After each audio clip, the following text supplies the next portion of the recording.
राधे राधे दोस्तों, जय श्री कृष्णा। कान्हा जी की कृपा हम सब पर बनी रहे, इन्हीं शुभकामनाओं के साथ आज की वीडियो को शुरू करते हैं। दोस्तों, आप सबका हमारे YouTube चैनल भक्ति में आस्था पर हार्दिक स्वागत है। आज की इस वीडियो में हम आपको चैत्र शुक्ल पक्ष की एकादशी की जानकारी देंगे। आप सबसे रिक्वेस्ट है कि वीडियो को पूरा और ध्यान से सुनिएगा। चलिए शुरू करते हैं। हिंदू पंचांग के अनुसार चैत्र मास के शुक्ल पक्ष की एकादशी तिथि को कामदा एकादशी के रूप में मनाया जाता है। कैलेंडर के अनुसार साल में 24 एकादशी पड़ती हैं, जिसमें हर माह पहली शुक्ल पक्ष में और दूसरी कृष्ण पक्ष में एकादशी तिथि पड़ती है। हिंदू वर्ष के पहले माह में पड़ने वाली एकादशी को कामदा एकादशी के नाम से जाना जाता है। इस दिन विधि विधान के साथ भगवान विष्णु जी की पूजा की जाती है। माना जाता है कि कामदा एकादशी के दिन व्रत रखने से समस्त पापों से मुक्ति मिल जाती है। विष्णु पुराण के अनुसार इस दिन व्रत रखने से हजारों वर्षों की तपस्या के समान फलों की प्राप्ति होती है। चलिए आपको बताते हैं कामदा एकादशी का शुभ मुहूर्त और पूजा विधि और पारण का समय। कामदा एकादशी का शुभ मुहूर्त। एकादशी तिथि 12 अप्रैल दिन मंगलवार की सुबह 4:30 से शुरू हो रही है। एकादशी तिथि की समाप्ति 13 अप्रैल दिन बुधवार की सुबह 5:20 पर हो रहा है। पारण का समय 13 अप्रैल दोपहर 1:39 से सुबह के 4:12 तक का है। सर्वार्थ सिद्धि योग 12 अप्रैल सुबह 5:59 से लेकर 13 अप्रैल की सुबह 8:35 तक रहेगा। क्योंकि उदया तिथि को लिया जाता है, इसलिए एकादशी का व्रत 12 अप्रैल दिन मंगलवार को रखा जाएगा। कामदा एकादशी की पूजा विधि। एकादशी के दिन सुबह उठकर हर काम से निवृत्त होकर स्नान करके साफ कपड़े पहन लें। इसके बाद भगवान विष्णु का मनन करते हुए व्रत का संकल्प लें।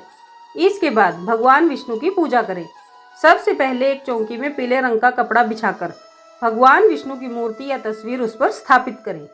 इसके बाद भगवान को हल्दी, अक्षत, चंदन, फूल आदि चढ़ा दें। इसके बाद पंचामृत और तुलसी दल चढ़ाएं। इसके बाद उन्हें भोग अर्पित करें। फिर घी का दीपक और धूप जलाकर एकादशी की कथा को पढ़कर या सुनकर भगवान विष्णु की आरती कर लें। इसके साथ ही शाम के समय तुलसी माता के सामने घी का दीपक जलाना चाहिए। इससे भगवान विष्णु जल्दी प्रसन्न होते हैं। कामदा एकादशी की व्रत कथा। प्राचीन काल में एक नगर में एक श्रेष्ठ ब्राह्मण और एक ठाकुर रहते थे। दोनों की एक दूसरे से बनती ही नहीं थी। आए दिन एक दूसरे से वे झगड़ा किया करते रहते थे। दोनों के बीच आपसी झगड़े इतने बढ़ गए कि एक दिन ठाकुर ने ब्राह्मण को मार डाला। उसके इस कृत्य से उस नगर के ब्राह्मण काफी नाराज थे। उसे अपने किए पर बहुत ही पश्चाताप होने लगा। बाद में उसने उस ब्राह्मण की तेरवी करने की सोची तो ब्राह्मणों ने उसके घर भोजन करने से इनकार कर दिया। ब्राह्मण के विरोध और गुस्से के कारण ठाकुर एकदम अकेला पड़ गया। उसके मन में अपने कृत्य के लिए जो गलानी पैदा हुई, उससे वह स्वयं को दोषी मानने लगा। मानसिक तौर पर वह काफी परेशान रहने लगा। अपने इस जीवन से वह बहुत दुखी हो गया। उसी दौरान उसे एक साधु मिले। उसने साधु से अपने इस महापाप के निवारण का उपाय जानना चाहा। तब उस महात्मा ने उसे कामदा एकादशी का महत्व बताया और उसे कामदा एकादशी का व्रत करने का सुझाव दिया। चैत्र मास के शुक्ल पक्ष की एकादशी तिथि आने पर उस ठाकुर ने उस महात्मा के बताए अनुसार कामदा एकादशी का व्रत रखा। कामदा एकादशी के दिन जब वह भगवान विष्णु की मूर्ति के पास सो रहा था, तब उसने एक स्वप्न देखा। उसमें भगवान विष्णु ने उससे कहा कि ठाकुर, तुम इस व्रत के प्रभाव से ब्रह्म हत्या के पाप से मुक्त हो गए हो।